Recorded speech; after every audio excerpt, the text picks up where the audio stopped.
May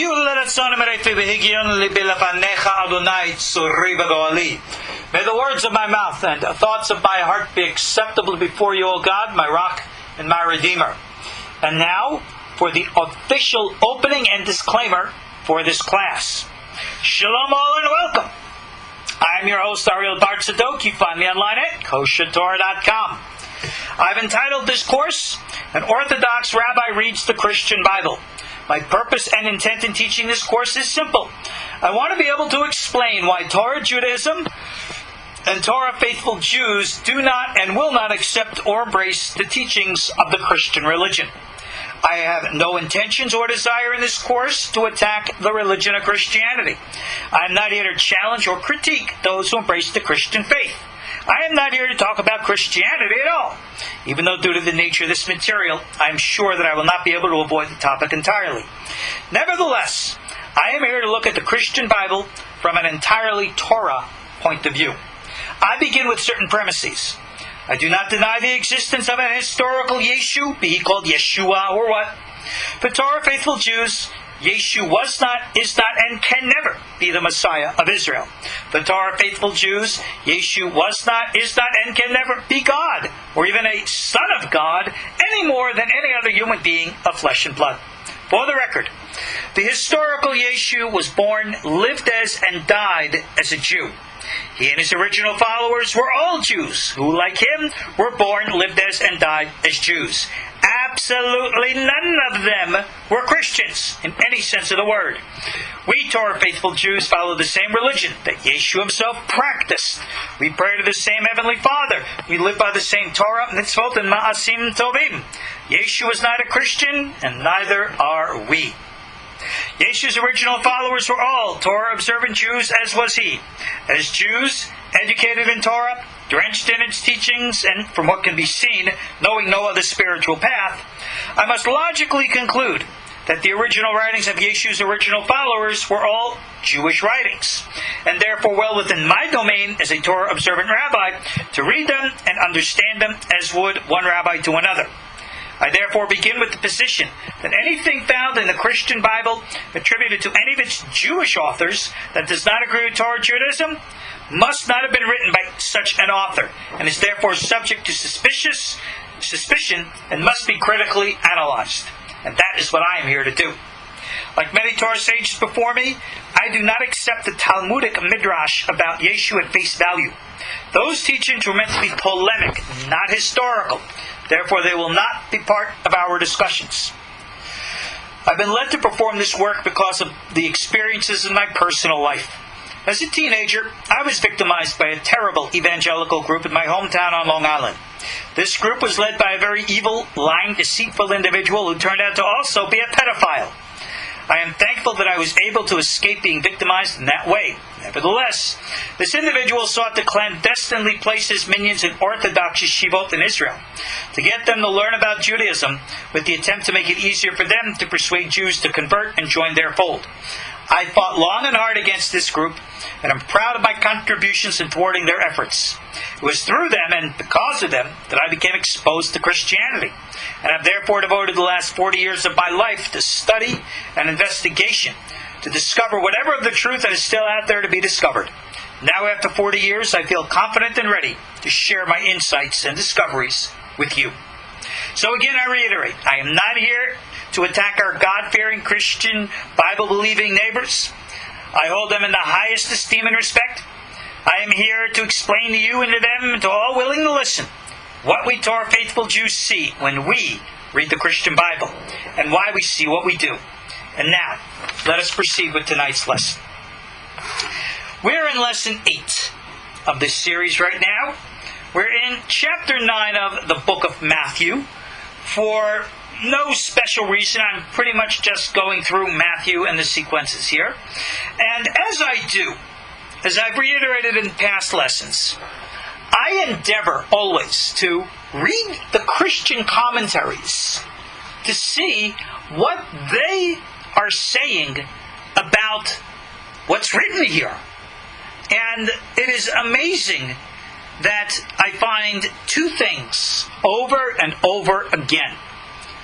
Number one, there's clearly a denial on the part of Christian commentators to address the political and militant issue of Yeshu's movement.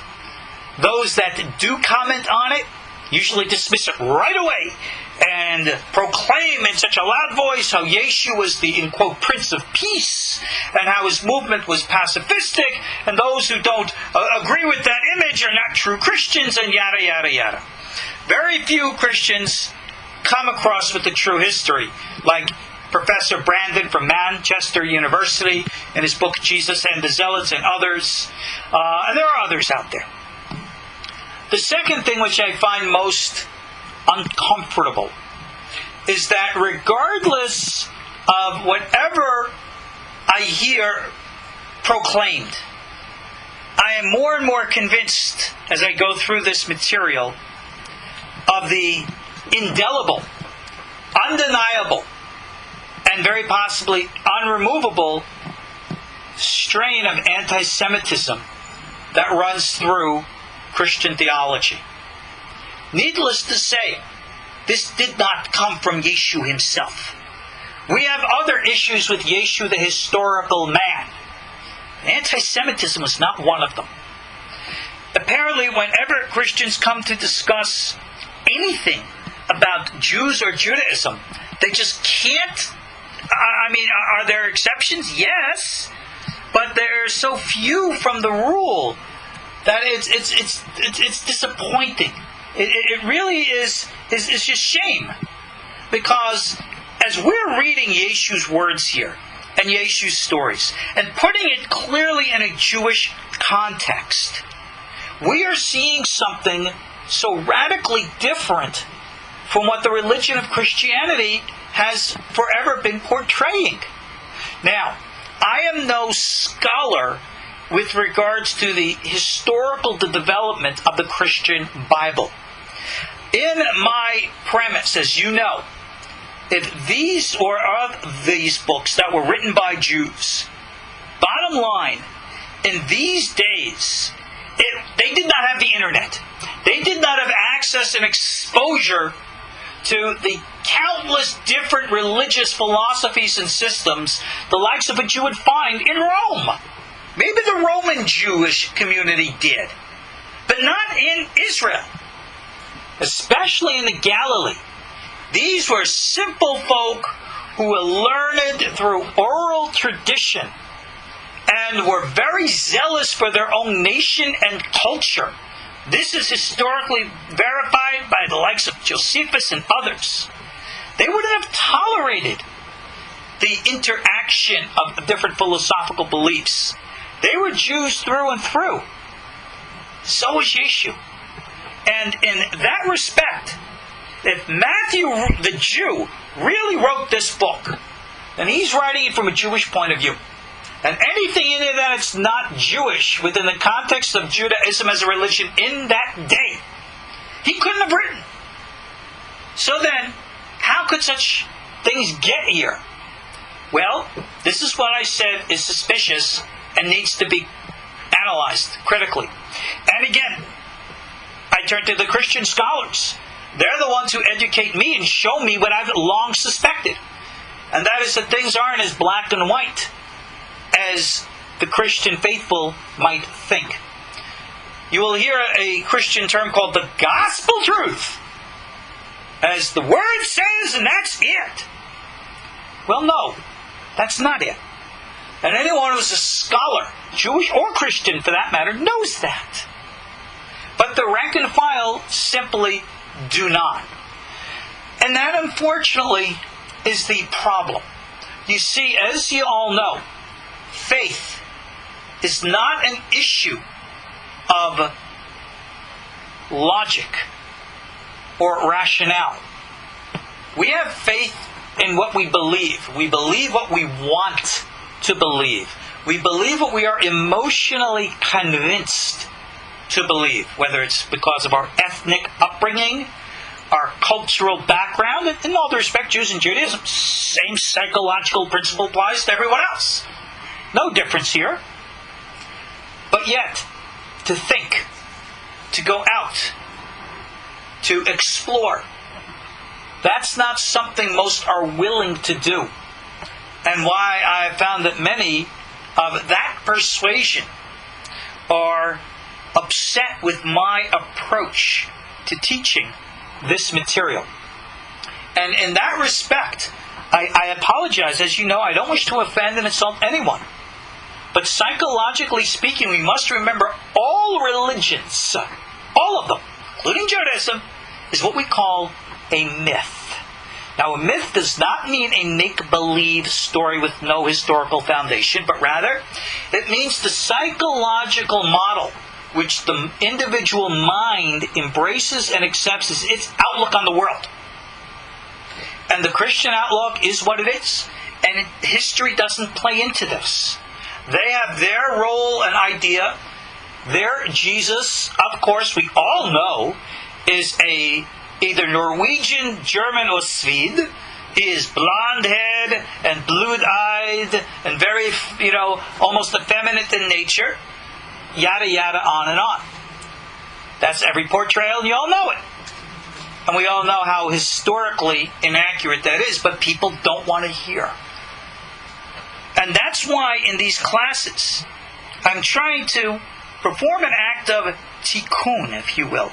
The Hebrew word tikkun means rectification. I want people to understand that of Yeshu, or that which of Yeshu, is Jewish. Why? So as to make Yeshu more palatable to Jews? No.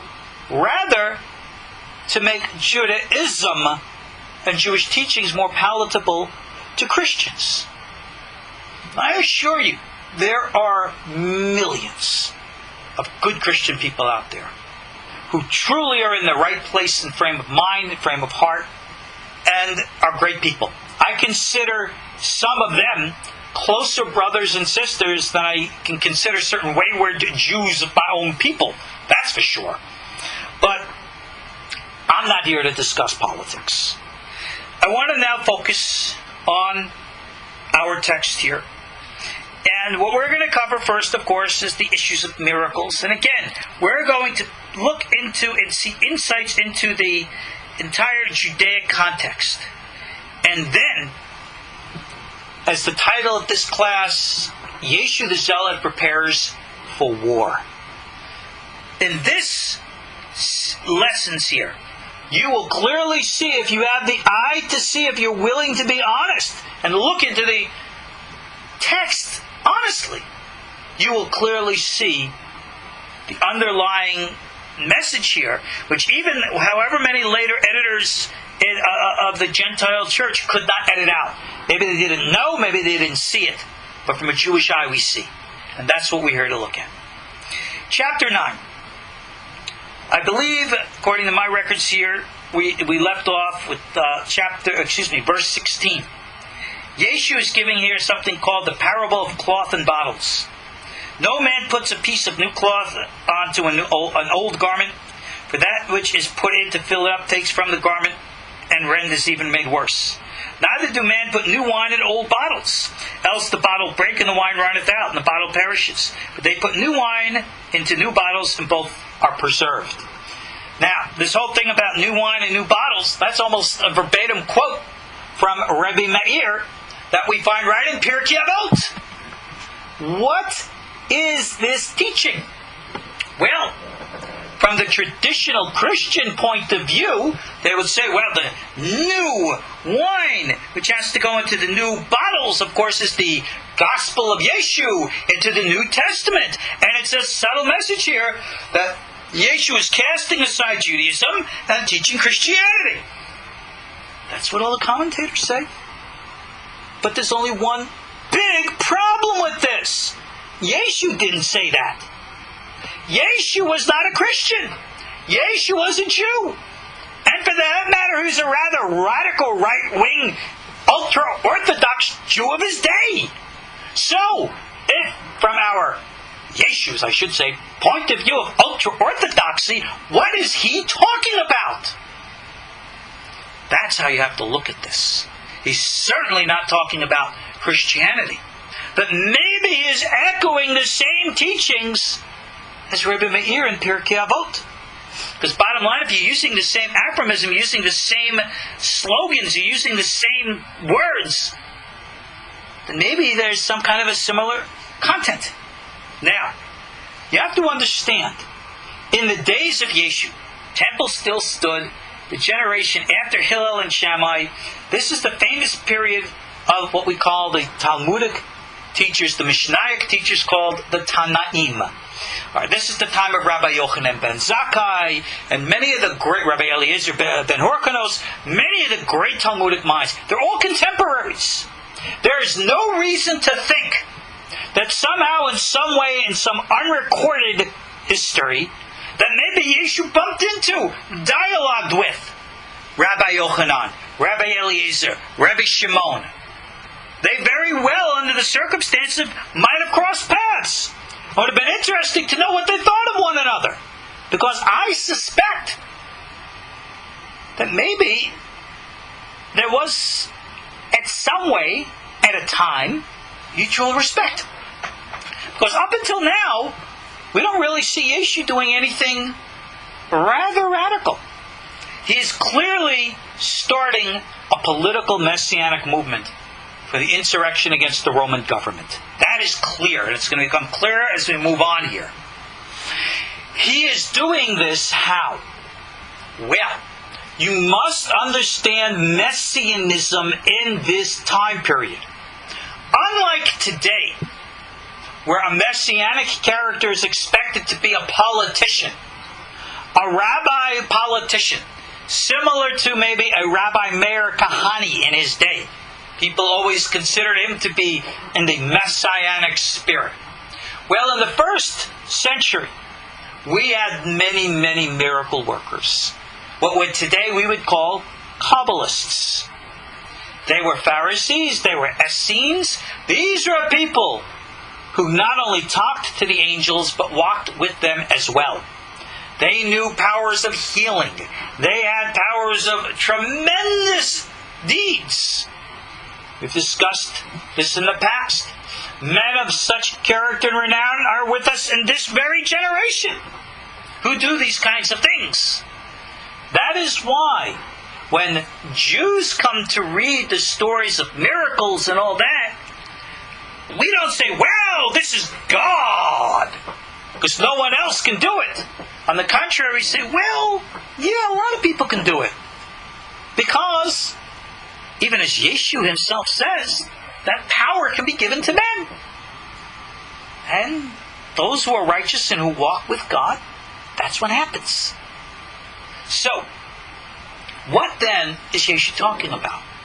Well, if you want to call the nation to rise up and follow you militarily against an insurmountable military giant, Rome, you're going to have to convince the people that you are some supernatural, super powerful Rabbi. They believed in those days that the Mashiach to come would be an incarnation, a reincarnation of, if you would, the Archangel Metatron. Now, I have written about this. You go on koshertorah.com, look up an essay I wrote called The Secret Soul of the Messiah, and it's all there. This is what they believed. Whether or not it was true is irrelevant. But if Yeshu or anyone else is going to prove himself to be the Messiah, well then, he had to cultivate a reputation for himself. And therefore, he had to do all these kinds of things. So you'll notice, he's telling people, he goes out publicly and heals everybody to start all the conversation and the hubbub. Then he tells people, don't tell anybody that it's a psychological ploy, they go out and do it anyway. It builds up a reputation of awe. Here comes the Rabbi. And again, it's not too dissimilar from modern day Hasidim and how they show awe and respect, whether or however sincere or not, another story, to their rabbis. This is the way it is. So Yeshu had a mission to create for himself a reputation. Clearly, many of his teachings are indicative of Essenic teachings and practices. But yet, the matter of healing and things like that, good question. The new wine is this new focus of sacrifice. You see, this was the major schism between the historical Yeshu and our rabbis. Our rabbis were made aware of what you could call the Holy Spirit, Ruach HaKodesh, that the temple was in danger, and that if the zealots did take over and start a war with Rome, that indeed they would lose and there would be a Holocaust. And they went to every extreme to try to avoid that. And the Talmud is replete with all the legends and stories about this. Yeshu's group, like the Essenes, like the Zealots, chose to push the envelope and said, let's just throw caution to the wind and fight. That was the major disagreement. We find echoes of this in the story of the Bir Yonim, the Zealots who took over Jerusalem. And we read about this in Tractate Gittin in the Talmud, and the Legends of the Talmud series in Kosher Torah. We have this whole story outlined. Please go there for more information. But now, just to get through this here, to move on. He says 2 miracles of healing. While he spoke about these things, there came a certain ruler, right, and worshipped him. Nobody is worshipping anybody here.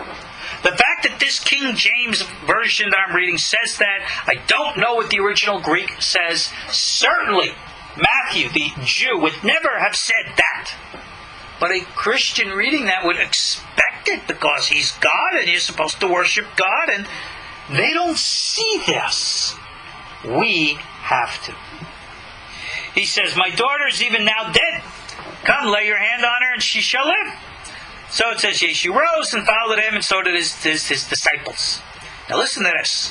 Behold, a woman was diseased with an issue of blood for 12 years. What do we call that? Nida, Zava. Right? And it says she came behind him and touched the hem of his garment. I would love to see the original word. I'm sure that must have been his tzitzit. We read in another place that another woman touches the fringe of his garment. Yeshu, like every other Jew of the time, wore a talit with the tzitzit outside. Very much unlike tradition for Sephardim today, but we don't follow minhag Yeshu. What can I say? And yet, why from behind? Apparently she's a sanua woman.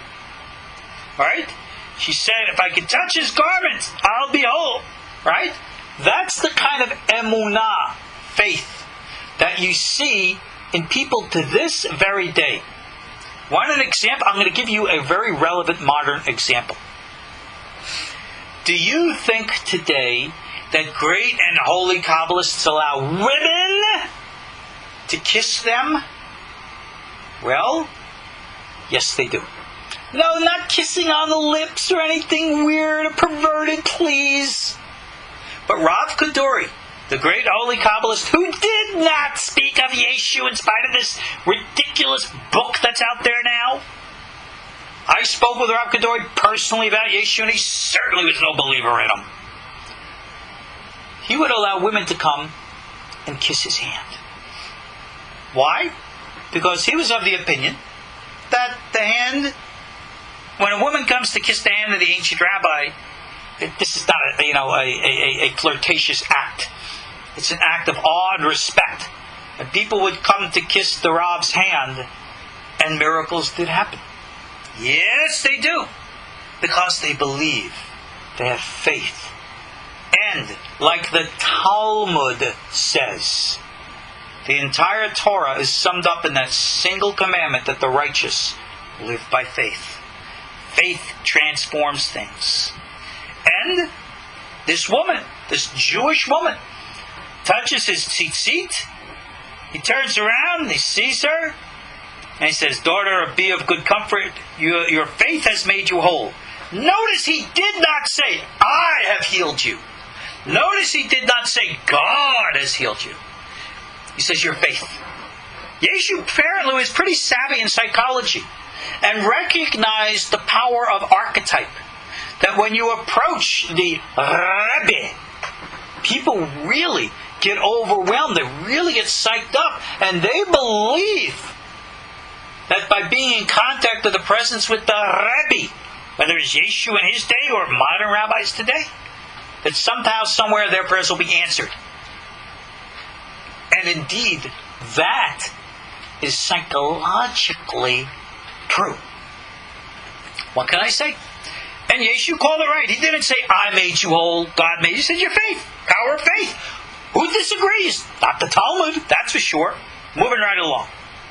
Yeshu now comes to this ruler's house. He sees the minstrels and the people making a noise. What are minstrels and people making noise for? These were the professional mourners. That's how it was in those days, okay?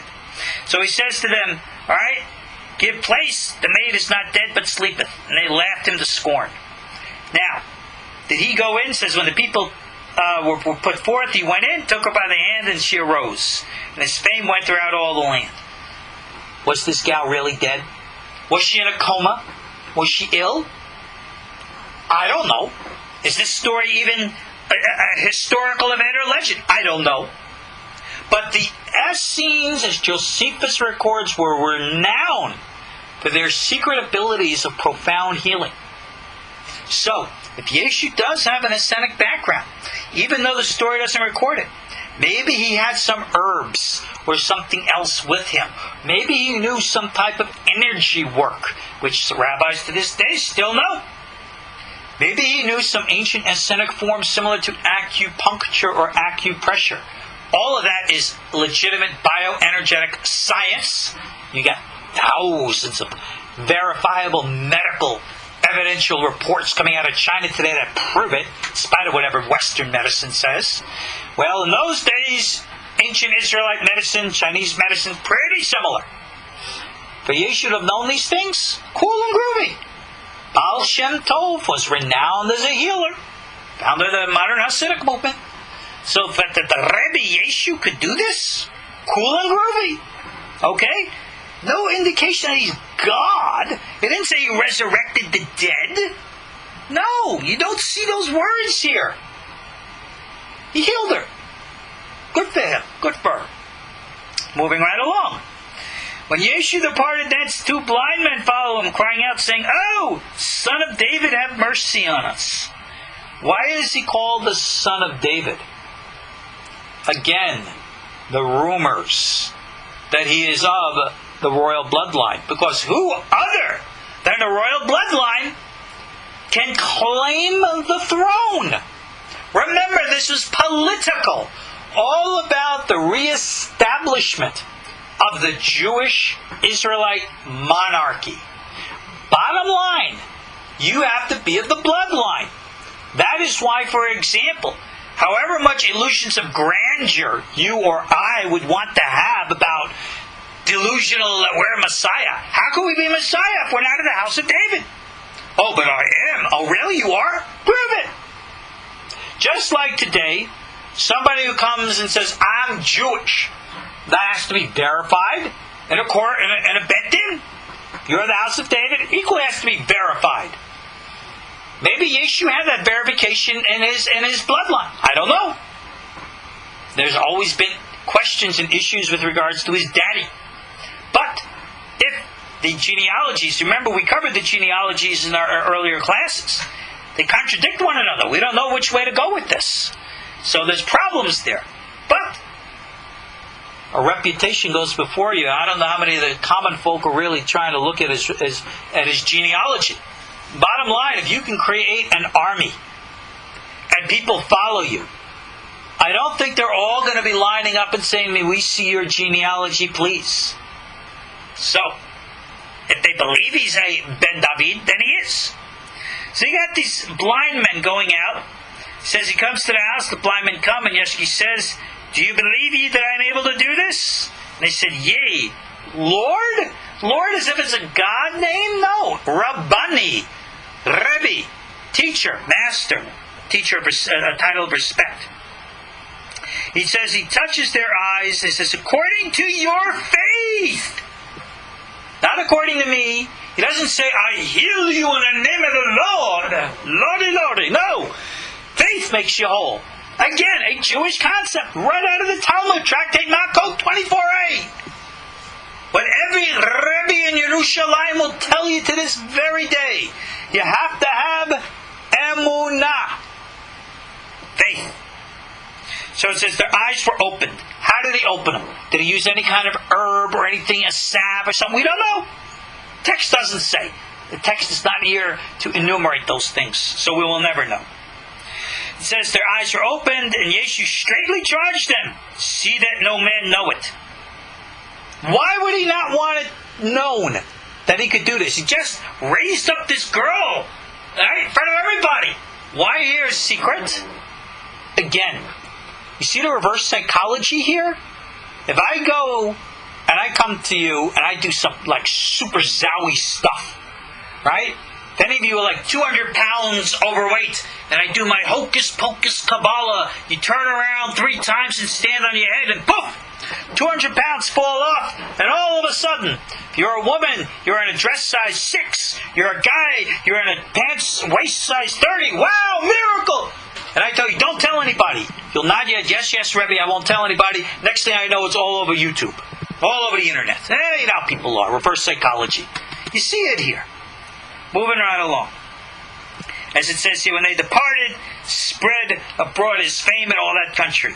And they went out, behold, they brought him a dumb man possessed with a devil. Woo! Psychological imbalance, the likes of which we discussed in our previous lessons. So when the devil was cast out and the dumb guy spoke, the multitudes marveled, saying it was never seen so in Israel. But that's not true. Because we see this all the time in Israel. Rabbi Hanina ben Dosa, alright, Honia Ma'agel, Rabbi Eliezer ben Horkanos, Rabbi Yishmael, right? Rabbi Yochanan ben Zakkai. These are all contemporaries. We have stories about them too. And now it says like this. This is curious. But the Pharisee said he casts out devils through the prince of the devils. And I sat and I questioned, what the heck does that mean? They're saying that he casts out the demons by conjuring up a bigger demon? That's weird. That's strange. It doesn't make any sense when you think about it. There is no Jewish context. There is no Jewish concept. Jewish knowledge of demonology is very, very involved. We have full books. Remember, King Solomon knew all about those demons and stuff. We read about it in the Talmud. Again, I have lessons on that in the Legends of the Talmud series. The entire, in quote, Testament of Solomon, the Christian book, is all about that stuff. Solomon knew. Well, that knowledge has always been passed down in Jewish circles to this very day. To this very day. You can read about things like this in the Code of Jewish Law, the Shulchan Aruch, which we covered in the Laws of the Occult series. Again, on Kosher Torah. Go learn about it. So to say that, cast out devils with the prince of devils makes no sense. Right? It's almost like a grammatical sentence that doesn't fit grammatically. And so I sat here and I said, what would that mean? And it dawned on me. It dawned on me. How many people get involved with things like exorcisms and all this stuff when indeed there's no real demons or dibukim there in the first place? But we're dealing with psychological stuff. I would think that maybe some of the rabbis, this is my understanding of this, that maybe some of the rabbis of the day, who, if they heard all these stories about him, in quote, releasing the devils, they themselves knowing that there was no real dibuk, no shed, no real demon, but psychological problems, would have said something, oh yeah, he's really releasing the demons. Wink, wink. In other words, yeah, okay. If that's what you want to believe kind of thing. That would make sense. That they would doubt that this is something supernatural. I get that. Even in the last generation, 20th century, we had the great Rabbi Yehuda Fatia, who wrote the whole book about his interactions with spirits and everything else. And I remember one great Kabbalist, I think he's still alive, he said to me once, and I won't repeat his name because I don't want to embarrass him. He probably won't admit saying this now. But he said to me, and he knew Rabbi Fatia personally, not everybody agreed with Rabbi Fatia that he was experiencing the reality of all these spirits. Some people thought it was all in his head. Who am I to judge? I can only tell you what was told me. So, judging from how some people look at people involved with spirits today, probably they thought the same thing in those days. Moving right along. Listen to what comes next. Yeshu went about all the cities and villages, teaching in their synagogues and preaching the gospel of the kingdom, healing every sickness and every disease among the people. Healing again. What is the gospel of the kingdom? Well, Christians will say, the crucifixion, the resurrection, you got to be able to be yeshki for your sins, and yada yada. All of this stuff which makes no Jewish sense whatsoever. There is no concept of a fall that requires grace in Judaism. There's no concept of eternal damnation. There is no concept of needing a salvation. There's no concept of any of this. So to say that's the gospel of the kingdom, that might be a Christian understanding, but Yeshua was not a Christian. Yeshua was a Jew. What then was the, in quote, gospel, good news of the kingdom? Which kingdom? Not the kingdom up in heaven that comes in the afterlife. The kingdom on the earth. The restoration of the Davidic monarchy. The good news would be very similar if today Rabbi Kahane was alive and he went from synagogue to synagogue saying, we have people of the Davidic bloodline. We have a guy here, he's of the Davidic bloodline, he can reconstitute the Jewish monarchy. We're going to have to overthrow the government of the state of Israel, put Bibi out of a job. We're going to take over the Knesset. We're going to reconstitute the government and establish a Torah monarchy. You can imagine how that would go over in modern day Israel. Well, that's pretty much how it went over back in ancient day Israel too. What is this talk? You go on to all the religious websites, read the religious newspapers, look at the conflict in modern day Israel, in which the religious have become so entrenched that they're trying to enforce and impose a Torah state, a Torah Taliban state, upon the entire country. Thank God we don't have a singular leader who would be interpreted to be a Messiah, or there would be major social upheavals in Israel today. That was the message, the good news of the kingdom, that the insurrection was coming, that which the people longed for, craved for, desired, that they're willing in their faith to push everything. Moving right along. It says here, when he saw the multitudes, he was moved with compassion on them because they fainted. They were scattered abroad as sheep having no shepherd. Those are the people you want to get as followers. They don't ascribe to any Rabbi, and there's no competition. You gather them like sheep. I don't know. Is being sheep a good thing? You know how we say sheep, right? Sheep are the ones who don't know how to think for themselves. They're easily taken advantage of. I'm not sure that this reference to sheep is a positive reference at all.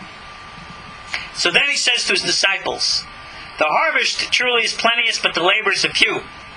In other words, you can see him saying, bingo, the people are ready for the message. Let's gather the army. Again, he's preparing for war. Pray ye therefore that the Lord of the harvest, that he sends forth laborers into the harvest. He's saying, pray that we get enough people who are going to go out there and raise up an army. One of the great problems that the United States military had in their invasion in either Iraq or Afghanistan especially was, needless to say, an entire population of people who were antagonized by their presence and who viewed them as the enemy. Same thing as it was in Vietnam.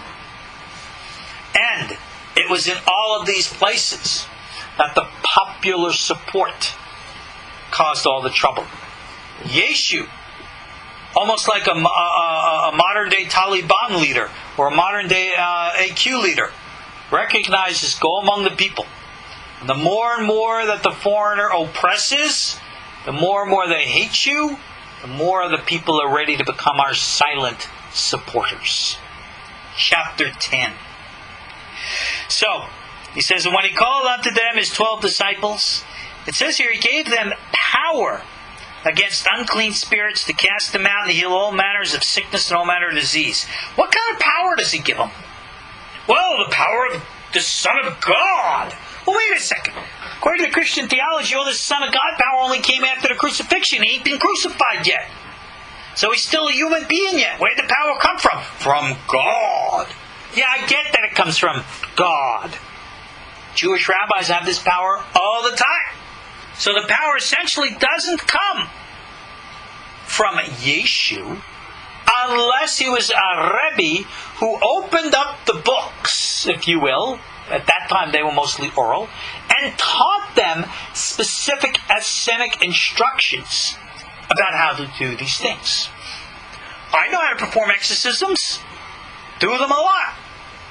I know all different things about healings. Go read the stuff that I put up on koshertorah.com. It's all there. Now, if any of you wanted to learn this from me, well, today with modern tech, I just send you to the internet, to koshertorah.com.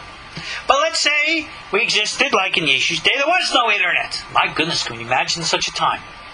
Well, the books weren't even written. So you'd have the oral traditions and you'd pass it on. I get that too. And the more and more you got teachers out there who can do the stuff that impress people, the more and more you create the power of faith, belief, and trust. And that's how you build an army. So, listen to this. Now the names of the 12 apostles, right? The Shalichim, the messengers. First is Simon, who was called Peter, Andrew his brother, James the son of Zebedee, and John his brother, Philip and Bartholomew, Thomas and Matthew, the tax collector, James the son of Alphaeus, Lebbaeus, whose surname is Thaddeus. And listen to these guys. In verse 4 of chapter 10 in the King James Version, it speaks of Simon the Canaanite and Judas Iscariot, who also betrayed him. Bingo, bingo, bingo, bingo! Everything I've been telling you right here. Number one, there were no Canaanites then. Canaanite is not the correct translation. The word was Kanai. Alright, my Hebrew scholars out there, what's a Kanai? How do we translate that today? You know it. A zealot. One of his top 12 was clearly called by name a member of the political party known as the Kanaim, the Zealots. Coincidence. Oh, really? The Torah says that you need 2 witnesses to prove something. Well, here's witness number 2. Mr. Yehuda. Judah is called Iscariot. Do you know what that means? Iscariot. It's Greek for the Aramaic word sikarai. Do you know what a sikar was? A sikar is this little itsy bitsy thin dagger. What these assassins used to do in olden time. Whenever there was in the Beit HaMikdash, they would put up the talitot to do the berkanim. These guys would come up from behind, and they would take like a pike, like a sikar. They would stab it right up into the back of the neck, right underneath the knot tefillin, splitting the brain stem, causing instantaneous death. People don't even live long enough to scream. They were ninjas of the day, the sikarai. They were also known, these zealots, and the sikarai, the assassins. They were also known by the Talmudic name, the Biryonim. We read about them again, Legends of the Talmud. 2 of Yeshu's top 12. One is a a known assassin, and the other a known political agitator. What does that tell you who he's hanging out with? You notice they changed that? Canaanite. Who would think? Iscariot. Who would know? Someone who knows the truth. Here it is, black and white. So all this talk about me showing you, I see here subtly in the text he's building an army. And here you go. More hints. They ain't so subtle either. What does he say next? The 12, Yeshu sends forth and says, "Go not in the way of the Gentiles, and to the city of the Samaritans enter ye not." What? Let's put it into a modern derogatory term the way Yeshu would have meant it. Don't go to the Goyim. They're not our soldiers. You go only, he says, but rather go to the lost sheep of the house of Israel. Go to them. What's your message? Preach saying the kingdom of heaven is at hand. God's kingdom is coming back. We are poised to create an insurrection against the Roman government, to reestablish a Jewish monarchy, and heaven help those Jewish fellows of ours who don't join the revolution. Just like we read in Tractate Gittin, what happened? Listen to this. Let me read this to you and I'll explain. It says here, what do? You got to get them on your side. Heal the sick, clear the leper, raise the dead, cast out devils. And I'm going to skip for a second here. And he says here, verily at the end, all right, you go where it says peace, and whoever doesn't receive you, etc., and so on, it will be more tolerable for the land of Sodom and Gomorrah in the day of judgment than for that city. Now, I'm going to go back in just a second. You see, Yeshu is saying, you go out and you make sure people are going to listen. And if they don't, heaven help them. Proof? Tractate Gittin. When the Zealots, the Biryonim, took control of Jerusalem, the people of the city did not want to fight. They knew they couldn't win against Rome. They had enough provisions in the city to last a 20-year siege. And the people were not going to go out and fight. They said, we'll wait this out, we'll make peace. So what did these zealots do? They gathered all the supplies from every place in the entire city and they burned everything. Forcing a famine. Saying to the people, you're either going to go out and fight or you can die. Well, guess what? They all ended up dying. That's the mentality that you see right here. So he says to them, this is actually very Essenic. He says, don't take a scrip for your journey, neither two coats, neither shoes, nor staff, for the workman is worthy of his meat. In other words, you're going out, and this is the Essenic way. They all went out poor. They went out with nothing. That showed a political statement that you're in it for sincere reasons, as opposed to trying to make money out of it. So that's what they did. And he goes, into whatever city or town you enter, inquire who it is that's worthy, and there abide till ye go. They had to stay at the home of people who were appropriately, politically, and religiously aligned with them. Alright? They were building connections, associations. They were building an army. And it says, and when you come to the town, and to the house, salute it, and if the house be worthy, let your peace come upon it, but if not be worthy, let your peace return to you. Shalom.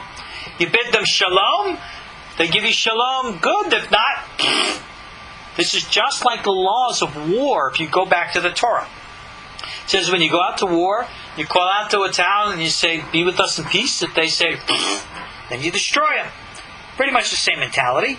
So whoever shall not receive you nor hear your words when you depart out of that house, shake the dust off your feet. Mark it on your list. These are traitors to the Jewish monarchical cause. And when the king takes his rightful throne, you will remember your political enemies. That was their mentality. That's not a Prince of Peace talking. That's not a pacifist talking. That's somebody who's got a political agenda. And I might add, if you go into the book of Luke, chapter 19, verse 27, Yeshu clearly says, bring my enemies and slaughter them at my feet. Not very nice. Moving right along.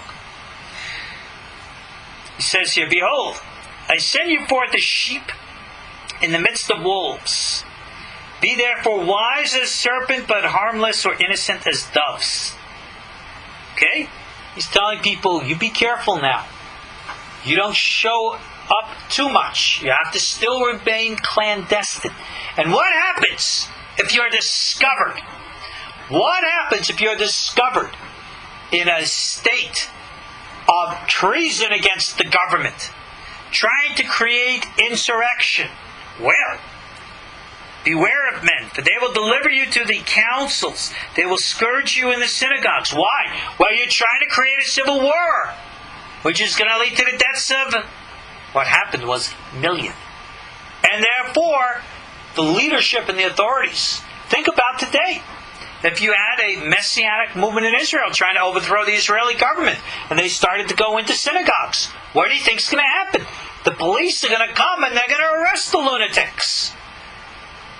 It doesn't make any other sense. What is Yeshu talking about that would get people so upset that they're going to deliver you? And you shall be brought before governors and kings for my sake, for a testimony against them and the Gentiles. Where's the Gentile? What's all this Gentile stuff coming in again? Who are these governors and kings? I think that might have been a later addition to the text. But Yeshu is clearly warning his people. If you get caught, this is going to be trouble. So, when they deliver you up, don't think about how or what you're going to speak. You'll know what to say when the hour comes. Right? It will not be you that speaks, it will be the Spirit of your Father which speaks in you. He says, what you're doing is God's work. To resurrect, to reconstitute the Jewish monarchy.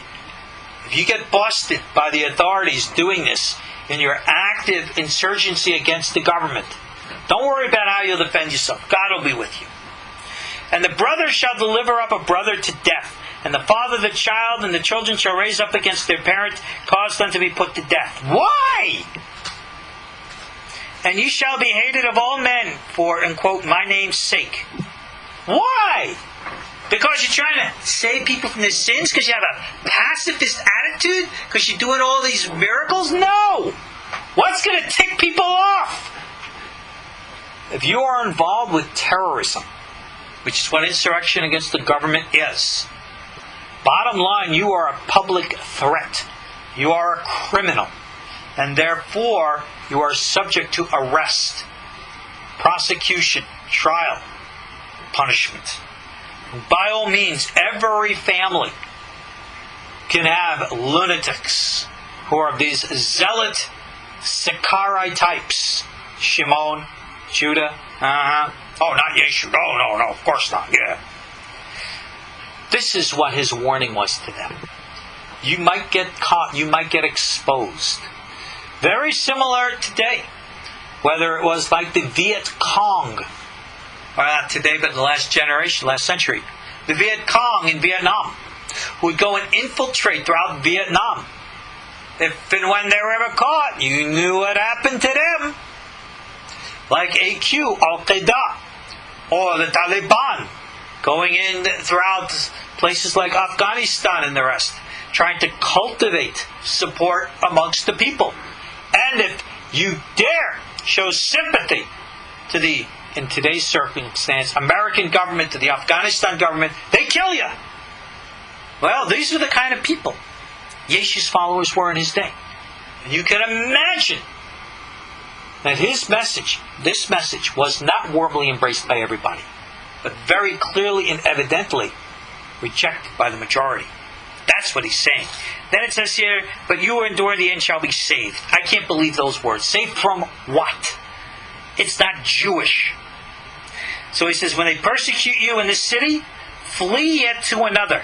But verily I say unto you, you shall not have gone over all the cities of Israel until the Son of Man come. Son of Man, meaning, if you will, a messianic context. In other words, if you have to go from city to city to create the army, don't worry. Because by the time you get through all the cities in the country, the army will have been risen, the insurrection will have occurred, The revolution will have been successful. That's how imminent they were expecting it. They were expecting their civil war to be successful. Nothing to do here with any pie-in-the-eye kingdom of heaven, afterlife, saved from hell, all this other kind of stuff. It doesn't fit. And if that is what Yeshu meant, like the Christians say, well, you shall not have gone over the cities of Israel till the Son of Man come, is false. Was the Son of Man in the Christian context, this means the, if you will, their concept of second coming. Well, I think everybody ran out of cities of Israel. They weren't expecting 2,000 years to go by. So there's proof of the inaccuracy of that. Moving right along. It says here, the disciple is not above his master, nor the servant above his Lord. It is enough for the disciple that he be as his master, and the servant as his Lord. If they have called the master of the house Beelzebub, how much more shall they call them of his household? So in other words, well, let's read the next verse. Fear them not therefore, for theirs is nothing covered, and that shall not be revealed and hid, that shall not be known. When I tell you in darkness, you go speak in light. When you hear in the ear that I say, preach ye upon the hilltops. Fear not them which can kill your body, but are not able to kill the soul.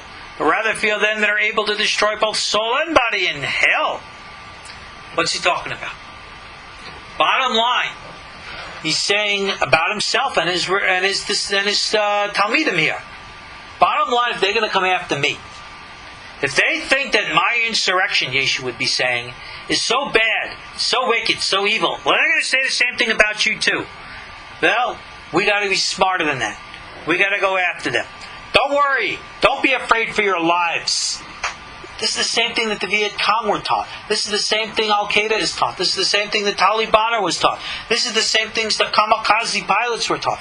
Don't worry about your lives in this world. Worry about your soul. That's the same mentality that has always motivated and inspired zealots. If they had explosives in those days, which we know they didn't, Yeshu's followers would have been suicide bombers. That is the actual history. I know that does not fit in with the Christian mythology of pacifism. But go look into the reality of things as we're seeing. And I don't think this is too far-fetched to see. So then he continues with his pitch in faith. Are not two sparrows sold for a farthing, and one of them shall not fall to the ground without your Father? The very hairs of your head are all numbered, yada, yada, yada. I want to jump because we're running out of time. Listen carefully. Think not that I am come to send peace on earth. I come not to send peace, but a sword.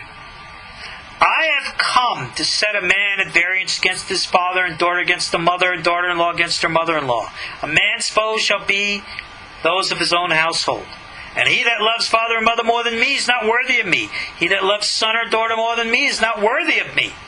He that taketh up... Oh, hold on a second. Okay, I'll get to the cross thing in a second.